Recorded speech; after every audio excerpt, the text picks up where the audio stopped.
Hello पूरे भारतवासी, आप लोगों को मैं हाथ जोड़ करके प्रणाम और नमस्कार करती हूँ।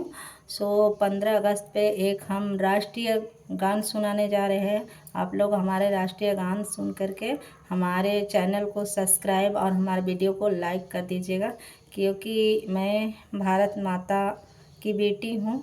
आप लोग मेरे लिए न सही, भारत माता के लिए सही हमारे चैनल को सब्सक्राइब और वीडियो को लाइक ज़रूर कर दीजिएगा। शान बापू की फूली फली है, शान बापू की फूली फली है, इस झंडे तिरंगे के नीचे, इस झंडे तिरंगे के नीचे। कितने वीरों की गर्दन कटी है, कितने वीरों की गर्दन कटी है, इस झंडे तिरंगे के नीचे। कितने वीरों की गर्दन कटी है, इस झंडे तिरंगे के नीचे, इस झंडे तिरंगे के नीचे।